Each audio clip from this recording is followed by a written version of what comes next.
साथियों नमस्कार। Advocate Narendra Joshi YouTube channel और फेसबुक पेज पर आपका हार्दिक स्वागत है। साथियों आज हम विशेष रूप से अपने वीडियो के अंदर जिक्र करेंगे SC ST केस का। आज की तारीख में SC ST केस का धड़ल्ले से दुरुपयोग किया जा रहा है।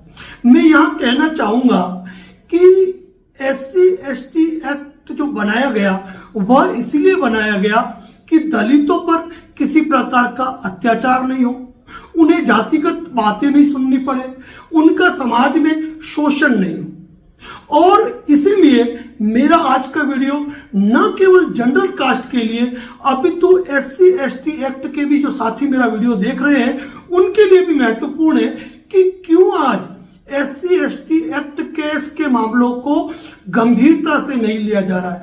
आज क्यों ऐसा सोचा जाता है कि यदि किसी SC ST एक्ट के व्यक्ति ने कोई परिवाद दिया है तो उस परिवाद पर बखूबी जांच होनी चाहिए, यानी कि वास्तव में जो व्यक्ति पीड़ित है आज उनके केस पर भी संदेहास्पद दृष्टि से क्यों देखा जाता है। इसीलिए यह मेरा वीडियो न केवल जनरल कास्ट के लिए है अपितु संपूर्ण समाज के लिए है, चाहे वह ST हो, SC हो, OBC हो, जनरल हो, किसी भी कास्ट का हो। एक्चुअली कुछ लोग जब इस एक्ट का दुरुपयोग करते हैं तो दुरुपयोग होने की दशा में जो आंकड़े बनते जाते हैं और आंकड़े फेक केसेस के इतने ज्यादा बन गए हैं कि सोचना पड़ता है कि वास्तव में ST SC एक्ट का इतना दुरुपयोग क्यों हो रहा है।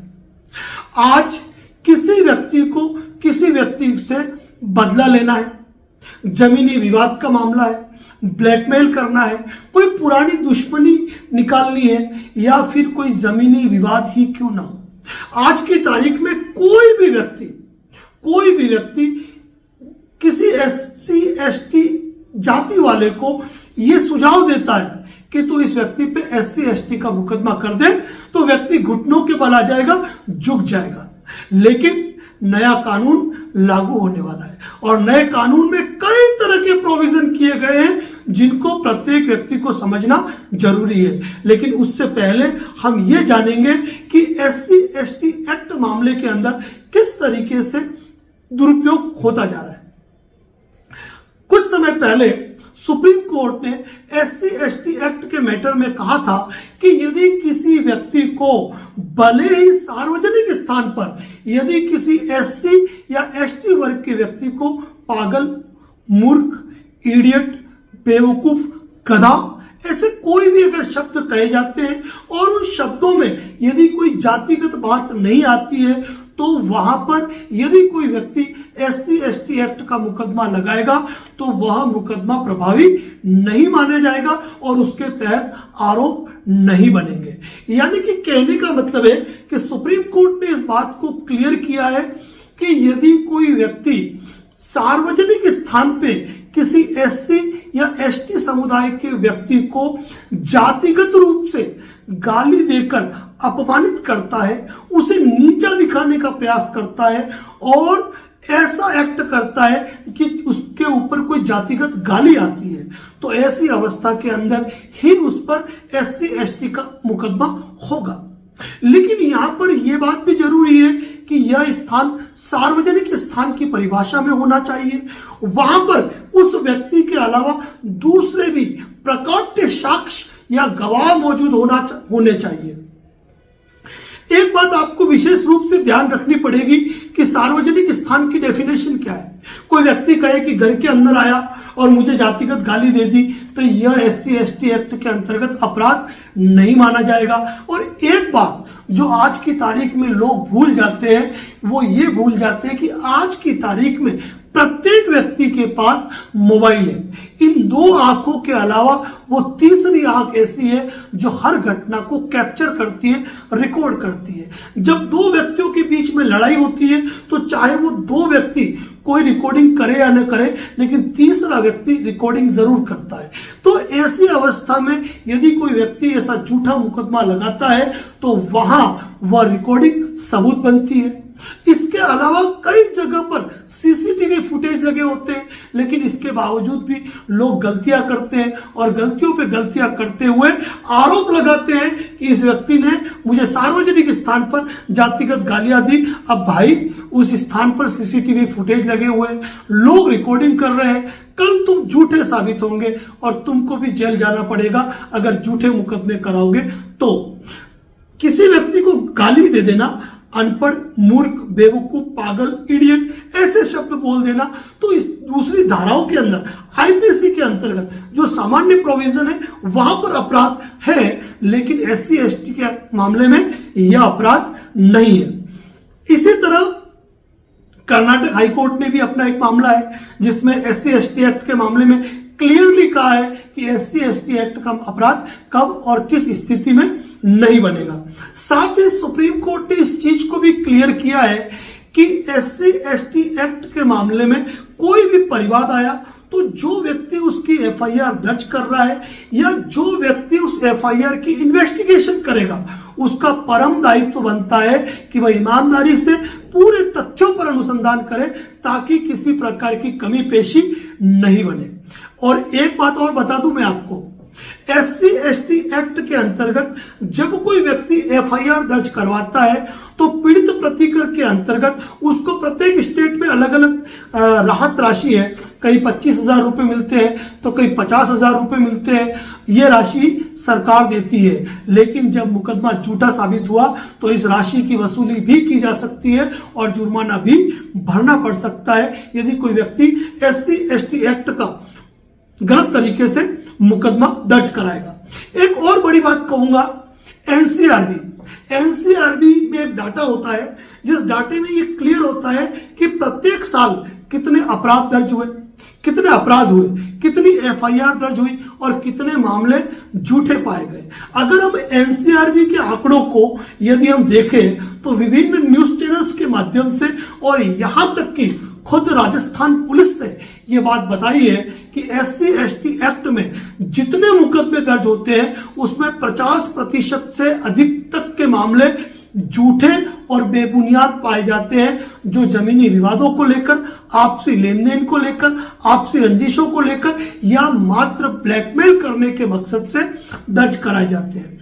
जयपुर शहर में एक 25 साल के सीए युवक ने आत्महत्या कर ली इसी एससी एसटी एक्ट के झूठे मुकदमे से प्रताड़ित होकर। एक बात और बताऊंगा मैं आपको, सुप्रीम कोर्ट में ने रमेश चंद्र वैश्य बनाम उत्तर प्रदेश एवं अन्य के मामले में 19 मई को न्यायाधीश एसआर भट्ट और जस्टिस दीपांकर दत्त ने अपील स्वीकार करते हुए एससी एसटी एक्ट का मामला रद्द कर दिया। मामला क्या था कि शिकायतकर्ता ने घटना स्थल नहीं बताया था, कौन कौन लोग मौजूद थे ये नहीं बताया था, सार्वजनिक स्थान पर अपमानित करने की आशंका की मंशा बताते हुए उसने एफआईआर दर्ज कराई और पुलिस अधिकारी ने केवल 3 लोगों के बयान दर्ज किए। जिस व्यक्ति ने आरोप लगाया कि मुझे जातिगत गालियां दी उसने अपने बयान दर्ज कराए, उसकी पत्नी ने दर्ज कराए और उसके बेटे ने दर्ज कराए, केवल 3 लोगों ने। अगर सार्वजनिक स्थान पर यह घटना हुई तो अन्य लोगों को भी पुलिस को बयान दर्ज करने थे। पुलिस ने एफआईआर जो दर्ज हुई उसमें लिखा जातिगत गालियां दी, लेकिन कौन सी जातिगत गालियां दी, कौन से स्पेसिफिक वर्ड बोले, उसका उल्लेख न एफआईआर में था और न चार्जशीट में था। एफआईआर में यदि उसका उल्लेख नहीं होता तो चार्जशीट में उसका उल्लेख होना आवश्यक था, जो नहीं किया। स्वतंत्र गवाह इसमें लिए ही नहीं गए, केवल पति पत्नी और बेटा मिलकर गवाही दे रहे हैं तो उस गवाही की क्या वर्थ होगी। दूसरी बात यह है कि ऐसे मामले के अंदर सुप्रीम कोर्ट ने क्लियरली कहा कि यदि कोई व्यक्ति अपशब्द कहता है, सार्वजनिक स्थान पे कहता है तो फिर और जातिगत शब्द कहता है तो वहां पर इंडिपेंडेंट विटनेस होने चाहिए। और यदि सार्वजनिक स्थान पर यह घटना नहीं हुई है, यदि उसने मूर्ख, बेवकूफ, पागल, इडियट जैसे शब्द सार्वजनिक स्थान पर कहे भी है तो यह एससी एसटी एक्ट अधिनियम जो है उसकी धारा 3(1) 10 के अंतर्गत अपराध लागू नहीं होता है और चार्जशीट के अंदर भी इसका विस्तृत ब्यौरा देना आवश्यक था। तो इस मामले को अपराध नहीं माना गया। और सबसे बड़ी बात, एक बात कहूंगा, अब झूठे मुकदमे करने वालों की खैर नहीं है, क्योंकि इन झूठे मुकदमे करने वालों को कुछ लोग चढ़ाते हैं कि तू मुकदमा कर दे, तुझे 2, 5, 10 लाख 25 लाख मिल जाएगा। भूल जाओ वो बातें। अब भारतीय न्याय संहिता की धारा 246 प्रोविजन करती है कि कोई व्यक्ति यदि झूठा मुकदमा करेगा और झूठा मुकदमा साबित हुआ ना, तो उस व्यक्ति को भारतीय न्याय संहिता की धारा 246 के अंतर्गत 5 साल की जेल और 2 लाख रुपए जुर्माना होगा। और दूसरी बात, इन झूठे मुकदमे करने वालों को मैं एक बात कहना चाहूंगा, मेरी संवेदनाएं उन लोगों के साथ जिनके साथ वास्तव में इस प्रकार की घटनाएं होती, उनके लिए लड़ते हैं, हम लड़ते हैं, कानून से उनको इंसाफ मिलता है। लेकिन ऐसे नाकारा और निकम्मे लोग जो कि इस एक्ट का गलत इस्तेमाल करते हैं, उनको तो वास्तव में जेल की सलाखों के पीछे इस भारतीय न्याय संहिता के कानून के अंतर्गत भेजा जाना चाहिए और 2 लाख रुपए तक का जुर्माना उनको लगाना चाहिए। क्योंकि बोल देंगे कि इस जगह पे मेरे साथ ये घटना हो गई। अरे भाई, उस जगह पे सीसीटीवी कैमरे लगे हुए थे।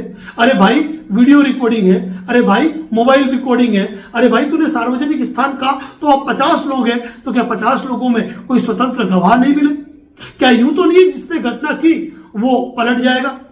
तो केवल और केवल छोटे मोटे विवादों को बड़ा रूप देने के लिए, ब्लैकमेल करने के लिए, अवैध रूप से राशि वसूल करने के लिए, जातिगत मुद्दों को आधार बनाकर जमीनी विवादों को निपटाने के लिए कुछ नाकारा और निकम्मे लोगों द्वारा ही कहूंगा मैं कि इस तरीके के झूठी मुकदमे दर्ज करवाए जाते हैं। लेकिन इसका परिणाम किसको भुगतना पड़ता है? इसका परिणाम भुगतना पड़ता है उन लोगों को जिनके साथ वास्तव में इस प्रकार की घटनाएं होती है। क्योंकि इन झूठे मुकदमों की बाढ़ बढ़ती जा रही है, ऐसे झूठे मुकदमे बढ़ते जा रहे हैं, तो वहां पर अगर कोई सच्चा मुकदमा भी आएगा ना, तो उस पर सोचना पड़ेगा कि वास्तव में यहां भी कोई दूसरा मामला तो नहीं है। मुकदमे करने वाले ये भूल जाते हैं कि जब पुलिस अपनी इन्वेस्टिगेशन करती है तो इन्वेस्टिगेशन में पूरा एक प्रोसेस होता है, उस पूरे प्रोसेस को अपनाया जाता है। और उस प्रोसेस में अगर जमीनी विवाद है, पुराना विवाद है, लेन देन का विवाद है, तो सारी बातें खुद ब खुद सामने आ जाती है। मेरे तमाम भाइयों से अनुरोध है कि यदि आप मेरी बातों से समर्थन रखते हैं कि हमारा वीडियो आपके समर्थन में है, SC ST एक्ट के समर्थन में भी है, जनरल कास्ट के समर्थन में भी है, सभी समुदायों के समर्थन में है, यदि इसी प्रकार के झूठे मुकदमे दर्ज होते रहे तो वह दिन दूर नहीं जब इस एक्ट को समाप्त कर दिया जाएगा। तो ऐसे एक्ट समाप्त नहीं होना चाहिए जहां दलितों का कुल मिलाकर प्रोटेक्शन होता है, उनका बचाव होता है, लेकिन कुछ लोगों द्वारा इसका मिसयूज किया जाता है। तो ऐसे मामलों के अंदर यदि कोई मिसयूज करता है ना, तो मैं उन लोगों को भी कहता हूं कि जब मामला झूठा साबित होता है ना, तो उन लोगों के खिलाफ मुकदमे दर्ज कराओ। भारतीय न्याय संहिता की धारा 246 आने वाली है, 5 साल तक के जेल का प्रावधान है और 2 लाख रुपए तक का जुर्माना है। ऐसे अगर 5, 25, 50 झूठे लोगों को जब जेल की सलाखों के पीछे जाना पड़ेगा ना, तो इस प्रकार के मुकदमे करने से बाज आएंगे ऐसे लोग। और ऐसे लोगों को समर्थन करने वाले मैं संगठनों से भी कहूंगा कि झूठे व्यक्तियों का समर्थन बिल्कुल भी नहीं करें, बिल्कुल भी नहीं करें। आप यह न सोचें कि हम संगठन के लोग हैं और हम उसको समर्थन करेंगे। आप किसी बात की सच्चाई में जाइए, वास्तविकता में जाइए, सच का साथ दीजिए, क्योंकि संगठन वो होता है जो सच के लिए चढ़े, सच के लिए लड़े। यही कहना चाहूंगा। तो तमाम साथियों को कहूंगा कि यदि वीडियो पसंद आया हो तो लाइक और शेयर तो जरूर करें, साथ ही चैनल पे पहली बार है तो सब्सक्राइब जरूर करें। और यूट्यूब पे अगर आप हमें देख रहे हैं तो हमारा चैनल जरूर सब्सक्राइब करें। यूट्यूब पे advocate Narendra Joshi and associate, Instagram पर भी इसी नाम से और इसी नाम से फेसबुक पे हमारी प्रोफाइल है। धन्यवाद। जय हिंद, जय भारत, जय मेवाड़।